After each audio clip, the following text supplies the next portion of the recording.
Guys, রূপাদি চ্যানেলে তোমাদের সবাইকে ওয়েলকাম। তো তোমরা কেমন আছো? আশা করি সকলেই ভালো আছো, আর তোমাদের ভালোবাসাতে আমিও ভালো আছি। তাই চলে এসেছি আজকে নতুন একটা ব্লগ নিয়ে। তো আমি আছি এখন মায়ের এখানে। এই যে দেখতেই পাচ্ছ, এক কাকু আসছে, ফেরিওয়ালা, দেখছো ঝুমঝুম ঝুমঝুম করে বাজাচ্ছে। এনার কাছে সব কিছু পাওয়া যায়। তো ওয়েদারটা খুব সুন্দর, তোমাদের দেখাচ্ছি। দেখো মাঠে কত জল জমে গেছে, বৃষ্টি হচ্ছে তো জল জমে গেছে। দেখো কত জল জমে গেছে, এত বৃষ্টি হচ্ছে কদিন ধরে। তো বৃষ্টিটা হচ্ছে ভালোই হচ্ছে, যা গরম পড়েছিল। আর এই দেখো কত জল জমে গেছে, দেখো চারিদিকে জল, জলে জল। আর ওই দূরে আমার মা দাঁড়িয়ে আছে, ভাইয়ের বউ দাঁড়িয়ে আছে, বৌদি দাঁড়িয়ে আছে, সব দাঁড়িয়ে আছে। আর ওই দেখো চারিদিকে জলে জল হয়ে গেছে, কিন্তু খুব ভালো লাগছে দেখতে। দেখো বন্ধুরা, এত ভালো লাগছে মানে কি বলবো। বল সোনাই, ভালো লাগছে তো? হ্যাঁ,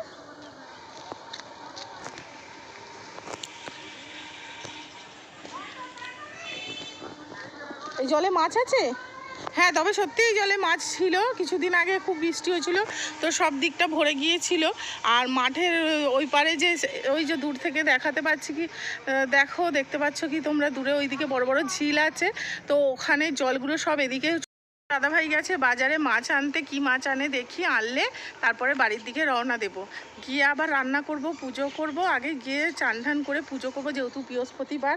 তারপর হচ্ছে রান্না করব। আর মেয়ে ভাত করে রেখে দিয়েছে, আমি গিয়ে শুধু তরকারিগুলো করব। তো দেখাবো তোমাদের, সঙ্গে থাকো, ভিডিওটা কেউ স্কিপ করবে না। কোন দিকে যাবে? ঘরের দিকে। হ্যাঁ তা ঠিক, ঘরের দিকেই চলে যাবে। বল, এখানেও জল জমে আছে।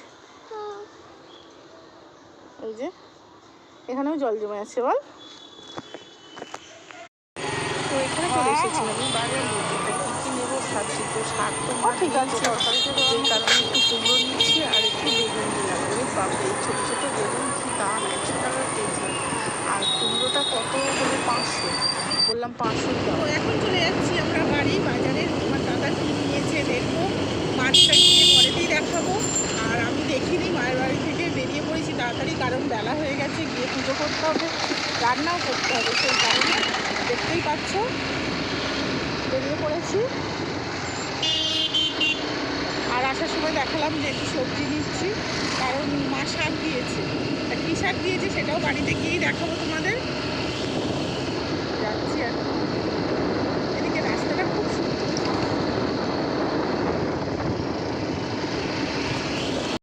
দেখো আমি এখন বাড়িতে চলে এসেছি। এবারে স্নান করতে যাব, স্নান টান করে এসে পুজো করব, তারপর রান্নার দিকে যাব।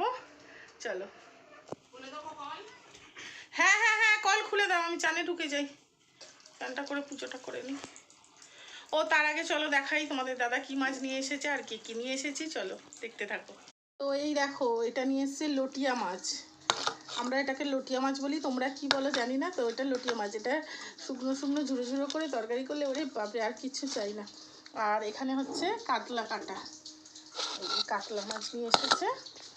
2 রকম মাছ নিয়ে এসেছি। আর এখানে দেখলে সবজি নিয়েছি, এই যে বেগুন, কুমড়ো, কুমড়োটা খুব লাল লাল, আর 2 পিস লেবু। আর এখানে হচ্ছে এই যে মা দিয়েছে কুমড়ো শাক, মা কেটেই পাঠিয়েছে, খালি ধোয়া হবে। এই যে শাশুড়ি কলের ওখানে গেছে, পাঠিয়ে দিই, ধুয়ে টুয়ে রেডি করে রাখুক, তারপর আমি পুজো টুজো করে রান্না করব। পুজো সব রেডি, এবারে চলে এসেছি রান্নার দিকে। তো মেয়ে মাছটা ভেজে রেখেই দিয়েছিল, আর আমি এই যে তরকারি বসিয়ে দিয়েছি। তাও বেজে গেছে 1টা বাজে, কখন কি হবে জানি না। তাই লটিয়া মাছটা আজকে আর হচ্ছে না, কালকে বানাবো। লটিয়া মাছটা রেখে দিয়েছি ফ্রিজে, আর আজকে কাতলা মাছটা আর কুমড়ো শাকটা বানাবো।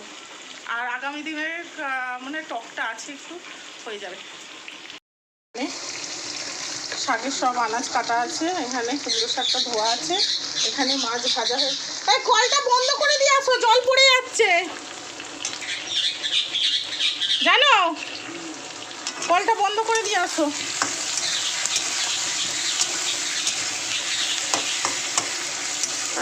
এই দাঁড়া, যাচ্ছে যাচ্ছে।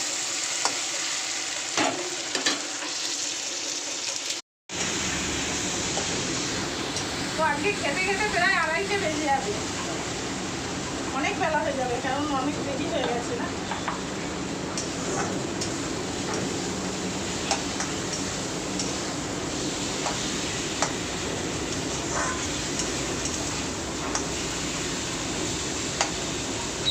এই মাছটা করলে একটু ধনিয়া পাতা